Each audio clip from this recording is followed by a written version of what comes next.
Are we up and running? Okay, thank you. I'm Michelle Rehill. I am the chairperson of the Northborough Library Trustees.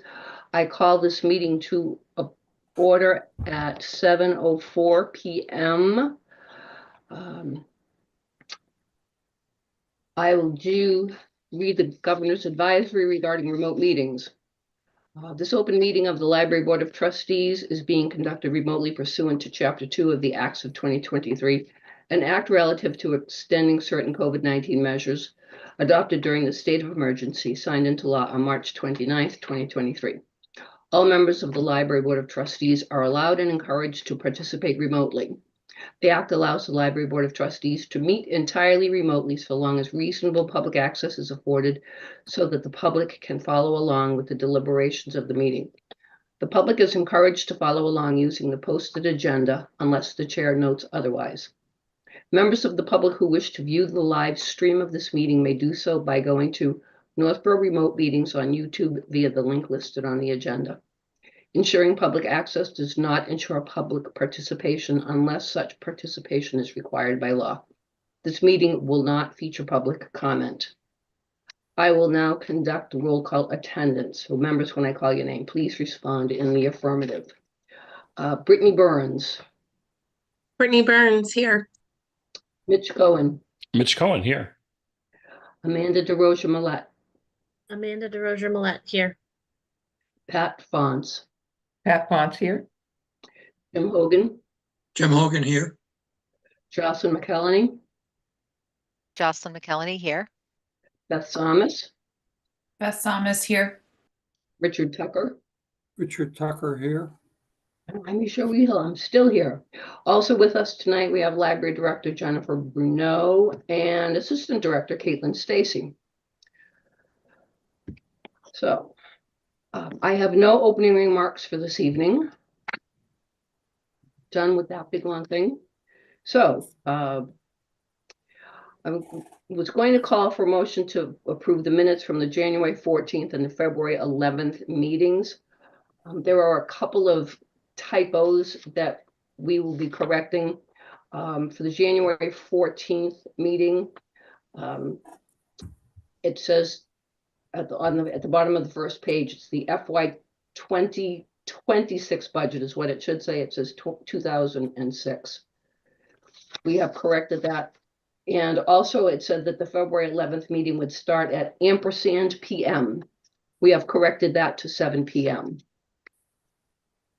On the February 11th minutes, Amanda DeRosa Millette lost one of the L's in her last name in the section of my opening remarks. We have restored the L to your last name, so you have the correct number of L's. So other than those typographicals, does anybody oh, yes? I do. There's a Jocelyn, there's a typo on my name in the January meeting. Yeah, I actually had to read it twice to catch it myself. The motion under the April 10th library closure for staff training, the H is missing in my last name. It's McElhenney. It'll help you remember it, Jim. Where is that? Under on the January meeting minutes, page 2 of the meeting minutes, April 10 library closure for staff training. The motion was made by Jay McKell. There should be an HELHINEY. Oh yeah, okay. Sorry about that. No worries. I actually misspell it myself quite a bit, so don't tell my husband. And just one more, I'm not listed at all on the January minutes as present or not present, but I think I was there.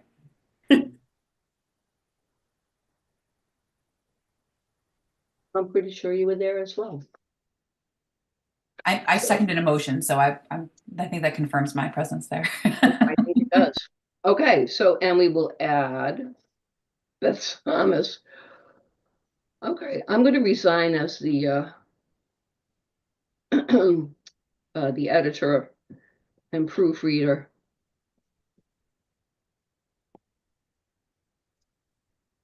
So, given all of those corrections for typos and the Addition of Beth Samus for the January 14th as being present at the January 14th meeting. Good grief. I'm losing it already and we haven't even approved minutes. Would someone like to make a motion to approve the minutes from January 14th and February 11th as amended for typographical errors? Michelle, Oh. I will make the motion that we accept the minutes of January 14th, 2025, February 11th, 2025 as amended in this meeting. I'll second. I'll email you, Jim. And Mitch, you seconded, right? Correct. All right, roll call. to Oh, wait a approve- minute, wait a minute. Now I have to get Jocelyn's name spelled correctly. We'll send you a little note. We'll fix it. All right, so all those in favor of accepting the motion of the minutes or the minutes. Can I rewind and start over? All those in favor of accepting the minutes as amended. Brittany Burns, Brittany Burns, aye. Mitch Cohen, Mitch Cohen, aye. Amanda DeRosa Millette, Amanda DeRosa Millet, aye. Pat Fonts, Pat Potts, aye. Jim Hogan, Jim Hogan, aye. Jocelyn McElhenney, Jocelyn McKelney, aye. Beth Samus, Beth Thomas, aye. Richard Tucker. Richard Tucker, aye. I also vote in favor. The motion carries unanimously in the affirmative. All right, so we will move on to the FY25 appropriations report. Are there any questions or comments from anyone about the appropriations report? Seeing none, we will move on to the library director's report.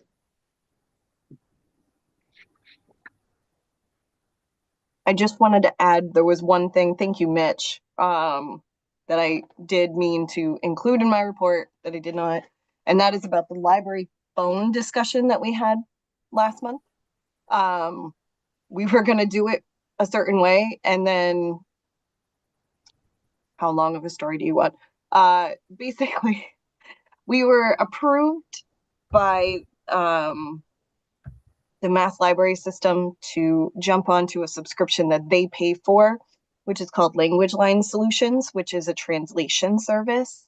So if we have patrons that we're working with who speak a language other than English, and we're having trouble communicating, we can now access this language line, which is just a live translator. So it's a real human translator for any number of different languages.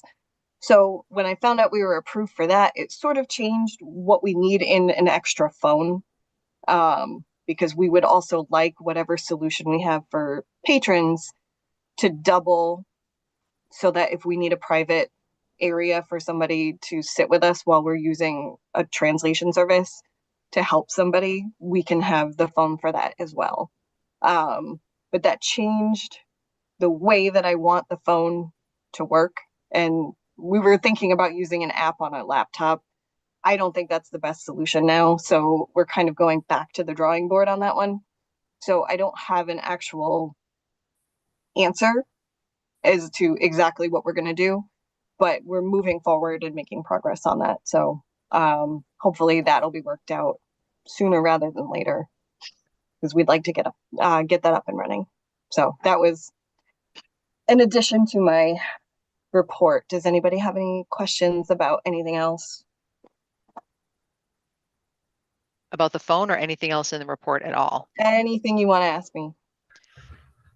I think we need to call out Eric in the something we're proud of section, because that was a delight to read. So thank you, Eric. Yeah, I will make sure that he hears this. please. Yes, that was next level effort.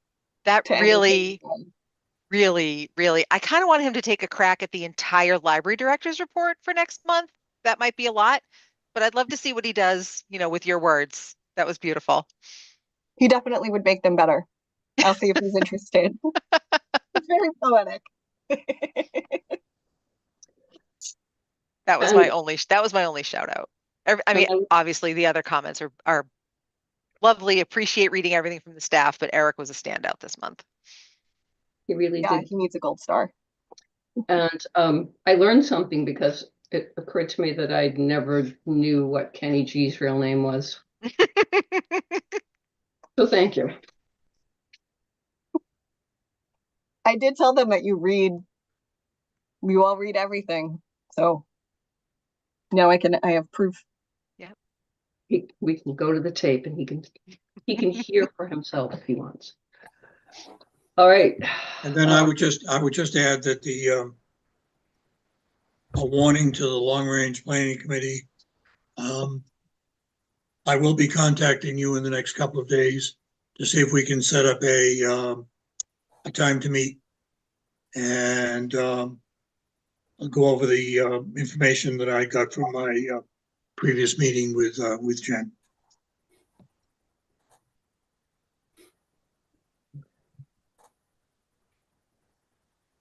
Okay. All right. If there are no other questions, and again, thank you for the comments from all of the staff members, people who took the time. We do appreciate that. We'll move on to the old business, which is the policy updates. The first one is the volunteer policy.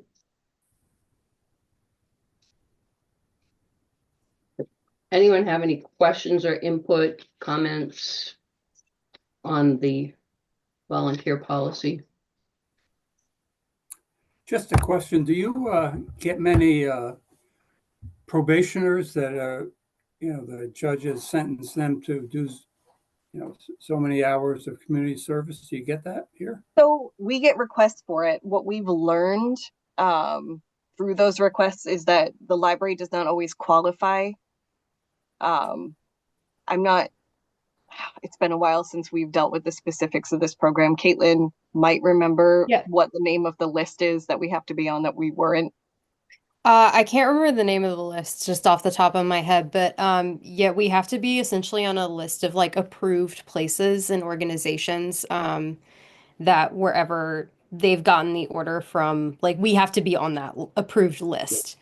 And you're not on it, right? No, we are not on it. Okay. Yeah. So Just wondered. yeah, it's not, we don't get one a month necessarily, but certainly a couple every year we'll ask.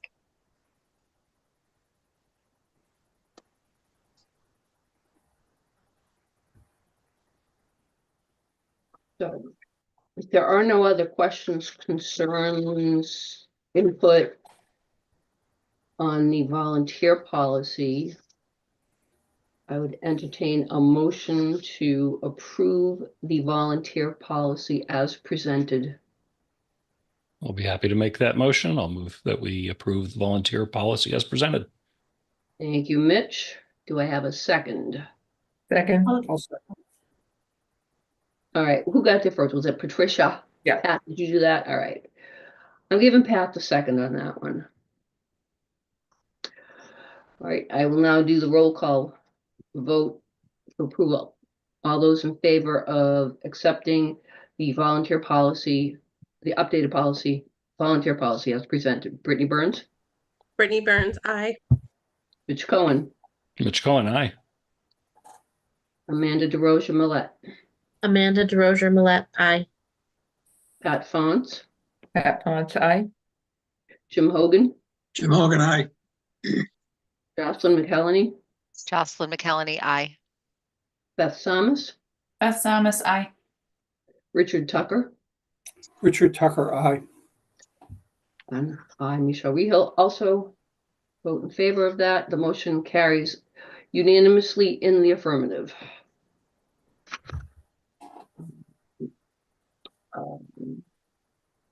What's the next one? And then we move on to the library program policy. I did get a couple of comments or questions for this one. I just want to run through, I think there's three.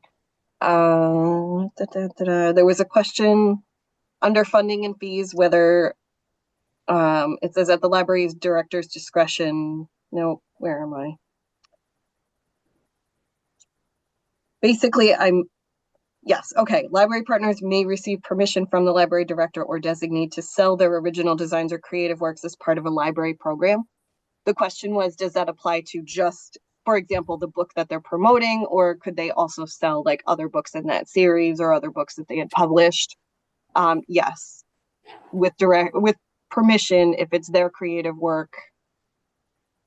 I don't think we've necessarily split hairs as to whether it's like it can only be this one book, or if it's, you know, if they're promoting the third book in a series, it makes sense that they might have the other two there.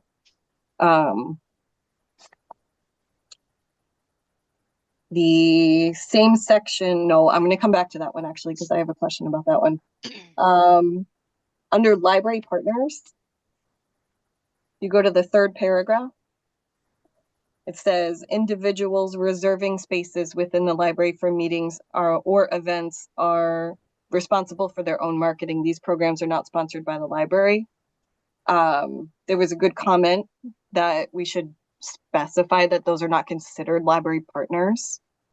It probably should have been clarified in there in the first place. So the suggestion is to change it. And Jim, this is the one that I sent you earlier so that you already have the wording. Change it to individuals reserving spaces within the library for meetings or events are not considered library partners. These programs are not sponsored by the library. Such groups are responsible for their own marketing. So just a slight change, but a clarifying one. And then the other one is back to funding and fees. So I'm sorry, I skipped around for a little bit. The first sentence, municipal appropriations are not used to cover program fees, is generally true, but may not always be true. So the question is, like, I'm happy either way. We could strike that out entirely and just have this sentence or have the paragraph start with the library receives funding for library programs. Or if you have a suggestion for how to clarify it, I think the intent was to tell people that generally we're not using appropriated funds, which come out of, you know, our town budget every year for library programs. And that is almost always true. But there are feasible scenarios in which, you know, we may have a consultant doing a program or something similar to that, where there may be a portion of our municipal budget that is actually going towards that program. So we want to be precise about the language while trying to be transparent. So I'm happy if you want to just scratch that sentence, but what do you think? Yeah, I mean, this one was for me. I would be fine scratching the sentence entirely or inserting the word generally. So municipal appropriations are not generally used to cover program fees. Either is fine with me. I think it's important to retain some flexibility so that you're not prohibited from having a program just because it happens to be municipally funded. We don't want to back ourselves into a corner later down the Right. road by saying, that was the worry. Yep, it was a good catch. Is there? Sorry. Oh, go ahead, Jocelyn. I was going to say, I think from a transparency perspective, if there are even 2 instances a year where municipal funds are tangentially used to cover a program, I would prefer the sentence remain with the clarification of the word, you know, adding the word generally not used or not generally used wherever grammatically it goes correct. Just because you're never going to cover every possible instance, but the most I would err on the side of being more transparent than less. Right.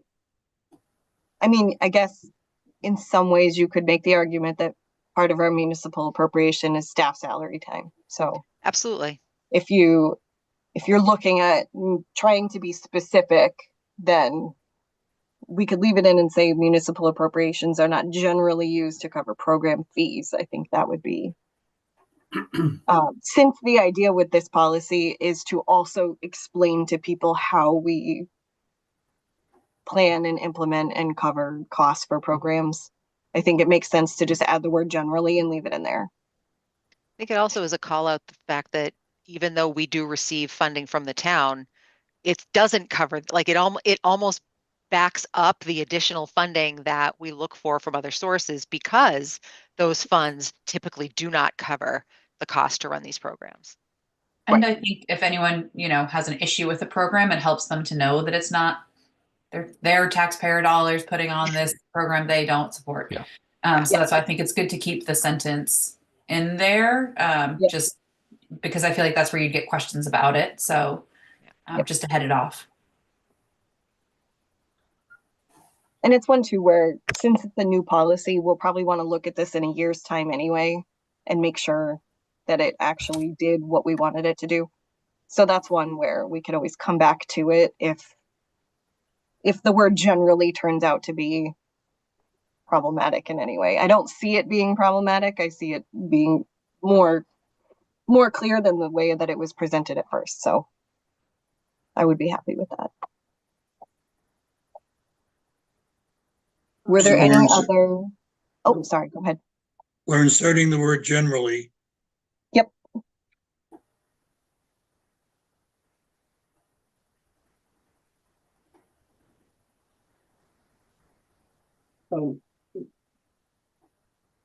There's insertion of the word generally, and then the clarification on the individuals reserving space are not considered library partners. So with those two small changes to the policy, are people comfortable with this policy as it's presented with No, those not yet. couple I have updates? something. First of all, I need to go back to the point you just raised, Michelle. Exactly where is that language? It's in the section on library partners it's on the third page. Yep. And it's 1, 2, 3, 4. It's the last section of the library partners, the last paragraph, I mean, sorry. Okay, and what's the language going to be? Jen sent it to you, but it will be individuals reserving spaces within Oh, the I've got library. that. Okay, yep, got You it. got that one? That's the one. Okay, yep. Got it. Okay. So it clarifies that they are not partners, are not considered library partners. Got that. Okay. All right. And then I have a question myself. It's not, I wouldn't ask for this to be a change or anything. But it's something I think we might want to consider. I'm a member of the garden club. And we used to meet in the library monthly. Our monthly meeting used to be there. But apparently there arose an issue because we collect our annual dues at one of our meetings. And sometimes we collected a small amount of money to cover the cost of supplies, things that we were using in a meeting, like flowers or soil or something or other anyway. And apparently that has caused an issue where we can no longer meet in the library. And I would just like to have that thought about a little bit, because we're obviously not making money, the garden club. In fact, we lose money. We give a lot back to the town. And so we're not a fundraising or not a money-making organization. We're just covering some expenses. So I think I'd like to have that, maybe a conversation with the garden club about that at some point. So yeah, so I've had several conversations with the garden club over the last couple of years about some of the programs. The two that I can remember offhand specifically they were selling tickets as a requirement to attend one program, which does go against our meeting room policy.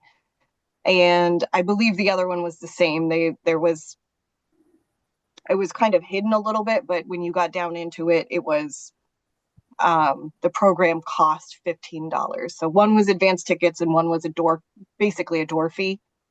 That has never been something that we've allowed as a use in the library. So if they were doing it before, I was not aware of it, or maybe I was not here for it. But I've had several conversations with the Garden Club. They're not able, they do use the room still. They do host meetings. They cannot host meetings and where they're requiring ticket purchases or fees. Dues, I'm not, like, if you're at a meeting and you hand someone a check as part of an annual dues or something like that, if there's another way to pay it, that's fine.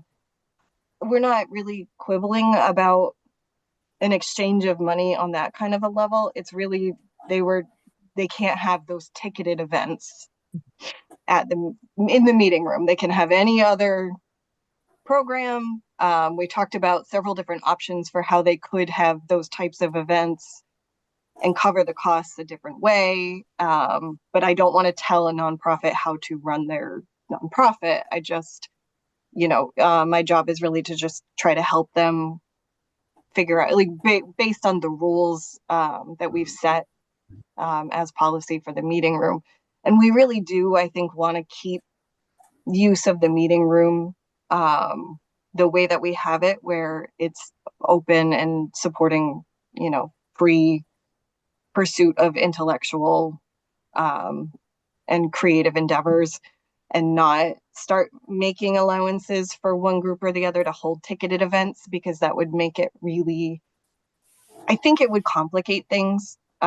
Most libraries do not allow that type of use. And I think it just would introduce a really complicated gray area. So I have had several conversations with the Garden Club. And I've made it very clear, they're welcome to use the room for any other event as long as they're not selling tickets. Got it. Okay. Thanks. Were there any? Michelle, I have something. Yes. This is something to think about. Under the access to programs, it states that the programs will not be canceled or restricted due to partisan or doctrinal disapproval. That shows you want to be open to everybody, right? Yes. Then under the selection criteria, it says library staff makes decisions regarding programs using the following considerations. And one of them is community needs and interests, including feedback and suggestions from residents. Now, I don't know if you're aware of, anybody aware of what Avidia Bank just went through? When they had, they got themselves in a little bit of a jam there, and they had to back out from letting the Republican Club or something use the area for January Sixers to be highlighted. I'm just a little concerned that when we say on paper that we're not going to restrict or cancel due to the content of the program, do we want the American Nazis to use our, what would we do for that? So that's different. And you have wandered into something that we have thought about at the library ALA National Conference for the last 20 years. Use of the meeting room by outside groups falls under a different policy than this one. This one is just talking about sponsored library programs. So I would very much hope that Caitlin would probably not book the American Nazi Party to do a program for the library. No, we would probably shy away from political programming as a general rule on either side. Library sponsored, that's fine. I didn't catch that when I read it. Yep. Okay, thank you. Use of the meeting room, and I think that's a little bit closer to Avidia has, I think, a pretty open policy where they would let anybody book that room, and that's where they ran into protests because they had some J6 Yeah, the thing is though, speakers. that if you get,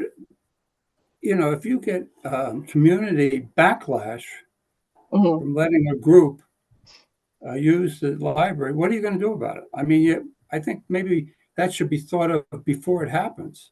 And it has been, and I think that's why we have the meeting room use policy that we do. So the difference between Avidia being able to cancel a J6 event and the library is that the library falls under the First Amendment. So if we're allowing somebody to book the meeting room, it just has to fall under the meeting room purposes, which I believe, it's been a minute since I've looked at that specific language, but we have something in there that prohibits meetings that are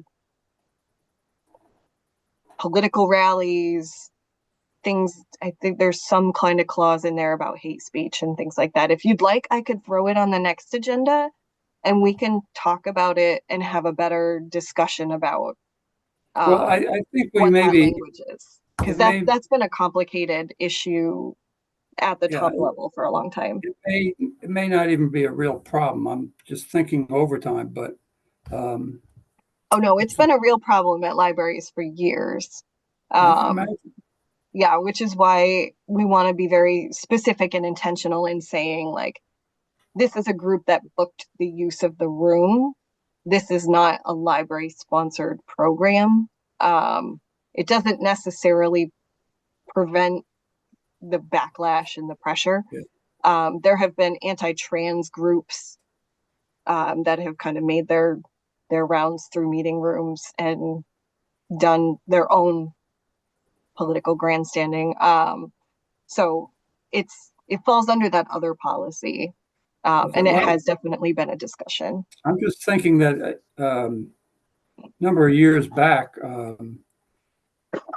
before your reign, Jen, the Libertarian Party was having meetings in the library.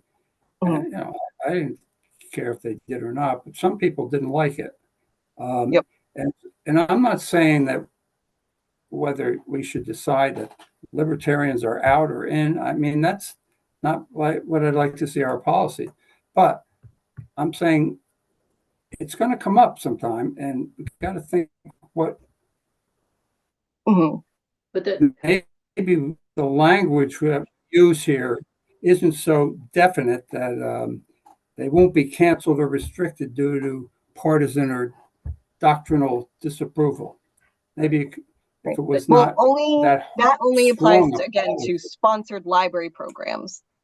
So what we're saying is if our programmers have decided that this is a program that the community wants and needs and is asking for, and the presenter is qualified and they fall under all of these different things that we've decided, and we have decided as librarians to book this program, we are not going to cancel that program because somebody disagrees with the content. But other groups get in. That were the libertarians a library program? no, Probably not. no, I very clearly That's what I'm remember it saying. was not a library program. It was I'm somebody. saying there's going to be people striving to use the building that is going to cause a controversy, and I just All right. think I'm going to we should hold think this one about up, that Richard. ahead of time. Richard, because this is you really are talking about the meeting room policy. We can go back and we can look at that one later. As a library program policy, this is the policy that we have. So, and I think we're starting to get the two things confused or mixed together. We can go back if it would help at some point in the future. I'm not going to say put it on the next one because in the next meeting we have Right. More is coming. we have more coming in. So I don't think we want to get into a policy discussion the same night that we're getting a report, the health and wellness report. But we can look at it in the future. Maybe in the meantime, Jen, if you could mail out, if people are interested, we can send you the policy regarding the use of the meeting room. That's where all of this, a lot of what's going on, we've been talking about, that's where it is covered. And if we all refresh ourselves and refamiliarize ourselves with that policy, because like you, Richard, that kind of went through my brain. I said, oh no, wait, that comes under meeting room policy. This is library program policy. So this is what the library Yeah. chooses to do. So if that's okay with you, Richard, can we That is. move that? Yes. Okay. And maybe the May agenda. I know April we have Maura, but I would welcome the opportunity to talk more about this. This is actually something I've been in a lot of discussions about. So with a little preparation, I will nerd out for you and talk about some of the safeguards that are built into our policy already and kind of like how they would apply in different circumstances. I think Richard has raised a really interesting point, and an important point. And I agree. The May meeting, we could talk about it. Maybe Jen, you could give us as much background as you can about what ALA is thinking about this issue and what other libraries are actually doing about it. And we could have a good trustee conversation about it, because I agree. I think it's an important issue. I am so happy. I will be so happy to talk about this in May. It might be helpful to Jen when preparing for that is to provide some real world examples, and they are easy to find, of things that have taken place in libraries that people yelled and screamed about.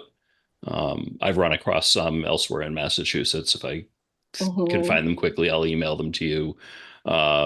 Sometimes it is unclear to the public at large whether they are our official library programs or not library programs and things like that. But to say, here is the awful situation that town X got into, and Yes. here's how our policy deals with that. Here's what would happen here. And I appreciate that it is not always an easy process. We are subject to the First Amendment, which is good, but it has some downside, I wouldn't say downside, some rough edges occasionally. But how to best deal with that I think will be a really interesting discussion. I remember we had the discussion when we amended that policy, and I think the changes were really, really good and very well thought out. But it's an important one that is lively right now and may get even more so. So I think it's worthwhile us spending some more time on it. In the library, my previous library, we actually had a policy that said no political meetings, period. Made life very easy for us. It just, if you were a political committee or a political action committee, or you were, a politician doing politics as opposed to policy. Say if Jim McGovern wanted to show up and held a meeting, you'd probably let him in because he is a congressman. He's going to present agendas. But the Democratic Town Committee, the Republican Town Committee, no politics, no political committees were allowed to meet in that library. It just made it. And if that got challenged now, I think it would actually get pushback from legal, because restricting speech and it's one thing to have a political rally. It's another thing. Like the Democratic Town Committee meets in the meeting room. They have planning sessions. They're conducting business. They're not holding a rally. They're not encouraging people to. Right. Yeah. There's differences between fostering and giving people a space to talk about. Maybe they're planning a protest. A planning meeting is fine. Having the protest, well, I guess it depends.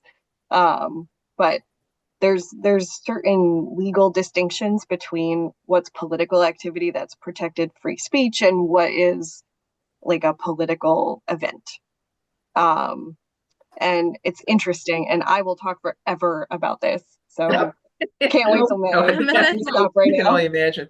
Michelle's like, stop it. This is not Yep, on nope, task. sorry, because we're I want to bring us. discussing the library program policy and have to Okay. vote on that, not the meeting room policy. Would you Brittany, like a motion? say something? Hang on. I think Brittany wants to say something. Okay. Well, I was just thinking in the same line to bring us back to this library program policy. I was going to say this is why it's important, because I think people often confuse programs that meet at the library with library programs. And Right. so I was just going to circle us back. And I don't know if it's worth adding, like in the opening line of library sponsored programs, just to make it clear that that's what we're talking about here. Like the purpose of this Yeah. policy to set guidelines for the planning and operation of library sponsored programs.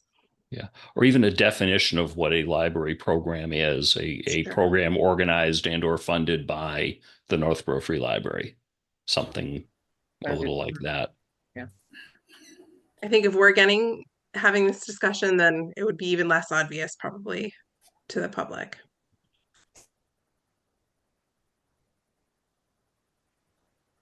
So is there a specific change to the language that you would like to propose? I like Brittany's recommendation in the opening paragraph of adding sponsored between library and programs. The purpose of this policy is to set guidelines for the planning and operation of library sponsored programs. I think that's a great clarification. I agree. Okay.